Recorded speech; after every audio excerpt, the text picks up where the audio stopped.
Rejoinder lang, no? Tama pong binabanggit ni Vice President Sara Duterte na magpalabas po siya ng public statement open letter against the Chief PNP. Sabi niya kailangang may tuwid ang pagsisinungaling ni General Marbil. Tama po.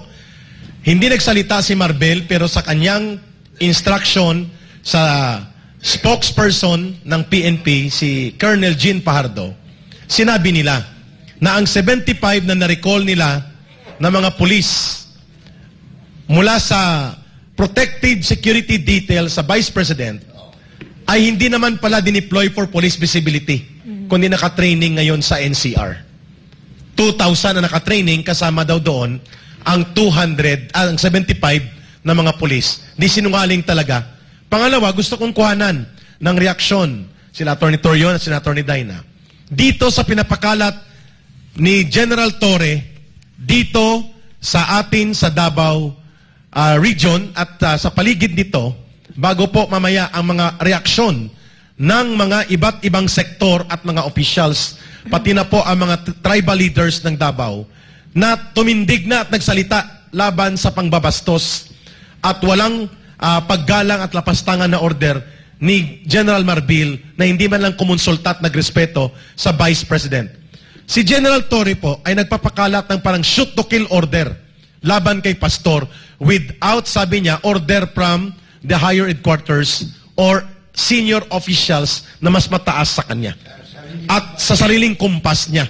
Bago po itong mga reaksyon sa ginawa ni Marbil na pagtanggal ng security detail kay Vice President Sara Duterte, once and for all, Atty. Torion, Atty. Dina, Atty. Adam, ano po ang danger nitong ginagawa ni General Torre na pagsasamantala niya ng pagkakataon na magbida kasi gusto niya mag-Chief PNP para mapansin siya, nagpalabas siya ng equivalent to shoot to kill order na mga posters kay Pastor upang magbida siya sa isang napakadelikadong hakbang at pinakubkob na niya ngayon ang buong compound ng Kingdom of Jesus Christ Cathedral sa Davao City. Atty. Torion, sir. Well, first, dito muna tayo no, sa whether or not it is legally correct on the part of General Torre to unilaterally act no, instead of the NAPOLCOM together with the panel of generals who will determine who are most wanted persons or top 10 most wanted persons. There are actually criteria for the determination as to who will be top 10 wanted persons, most wanted persons, no?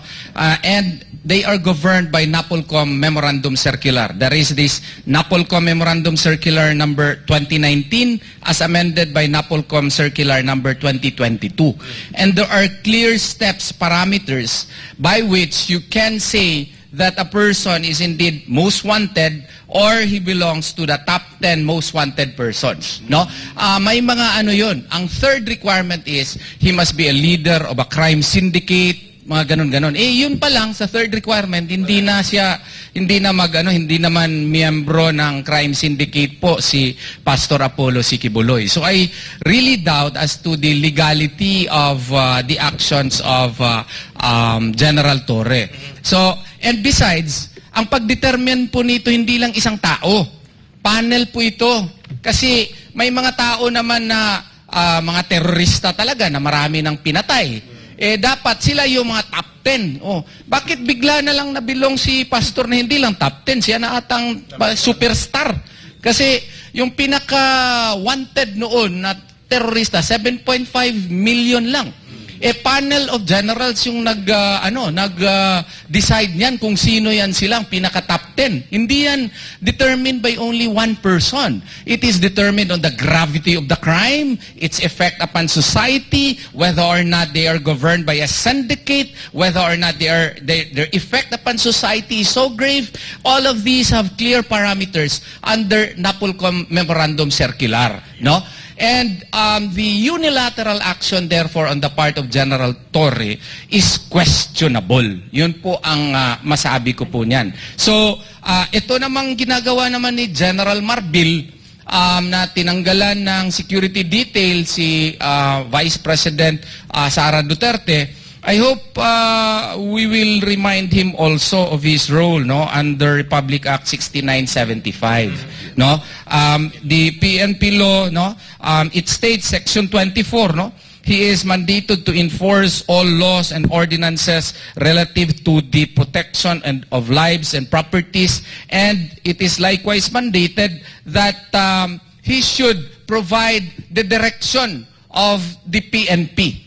The direction that he is taking now is actually a selective taking away of security personnel upon our executives, the chief executive and now the second executive. Kung ginawa niya yun sa second executive, kasi meron sigurong severe lack of PNP personnel, that's the only probable legal basis by which we can support his move. Kung ginawa niya yun sa ibang mga public officers, siguro ma-justify yun. Pero ito kasi selective So, there may be ground to accuse him of using his influence for political purposes. Yun po. Now, with what Jen asked, General nga ba siya? Okay, General Torre is doing to not just, I think, Vice President Sara, but also to past President Rodrigo Roa Duterte na tinanggalan nila. You have to remember that that the Vice Presidential Security was activated only 2 years ago upon the request of Sara. Can you imagine if the AFP did not activate this unit, pagtanggal ng mga security ni Vice President Sara sa kanya ng mga PNP, can you imagine she would have been left without any security? So the security breach would have been great. So nagtatanong tuloy ako, ano ba talaga ang gusto nila mangyari? Do they want to create a crisis here that something will happen, that there will be a bad accident to the Vice President? This is just a question, no? And then at the same time, I also want to say, did the city mayor of Davao City indeed accept the appointment of General Torre as the regional director here? Tinanggap ba? Because under RA 6975, as amended by RA 8551, it explicitly states that the city mayor has the authority to choose the chief of police. Okay? Also, the RA 8551 grants the city mayor the power and authority to select a chief of police from a list of 5 eligibles recommended by the police regional director. So, this also has something to do with the change of command in all the police stations in Davao City. Was this move approved by the city mayor? Apparently, the PNP thinks that it is already above the law. Are they above the law? So that is the question that I am posing now. So what can the city mayor do to rectify this situation, considering that we have not heard news that he has accepted the appointments of these chiefs of police here in Davao City? As well as itong si General Torre, tinanggap ba ito? And supposed to be, the chief of police should be from the same city, but we have heard, but this is, I have not yet verified this, no?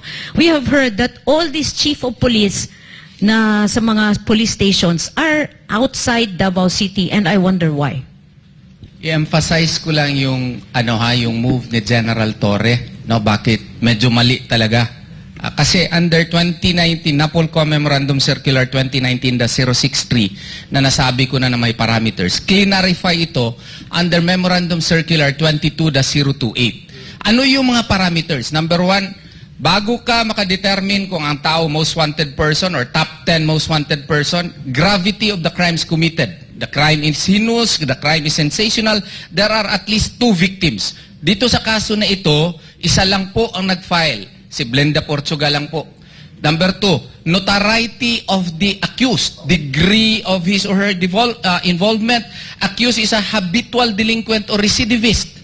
First-time charge ito against kay Pastor. Hindi pa nga nagka-trial Paano siya magiging top 10 most wanted criminal?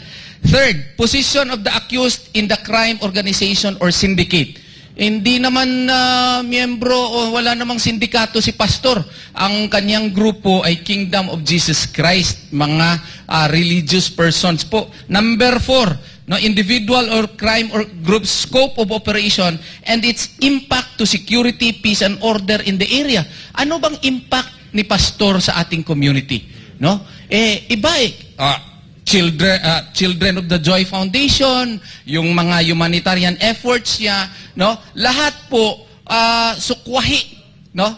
It goes against the parameters under NAPOLCO Memorandum Circular 22-028. And finally, there is actually a Committee on Wanted Persons which is created under this Memorandum Circular number 22-028. And this is organized by the National Headquarters, while the task group manhunt shall be created in the district. So, it is the national headquarters of the PNP which actually determine or which actually composes the Committee on Wanted Persons, not a singular person in the person of General Torre. And finally, parang inaako na niya ngayon na legal yung pag-put up ng 10 million ng private persons.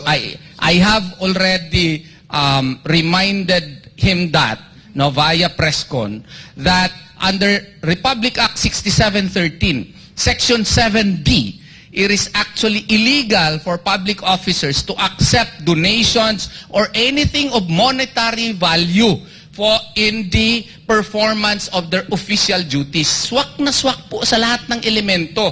Maski nga sasabihin mo, it is for a good purpose. Bakit? May pinatay na barangay kapitan po doon sa Davao Oriental. Pinatay sa harap ng bahay niya. Nag-create ka ba ng committee para hulihin yung mga tao na yun? Meron namang pinatay na prosecutor doon sa sa Davao del Sur. Meron ba kayong ginawang task force para nung nadakip yung tao, binigyan nyo ba maski 500,000 yung nakadakip? Oh. This is actually the efforts that you are doing, no, are geared towards nothing else but political. No? So, be professional. Sabi mo palagi, I am a professional. Then act like one.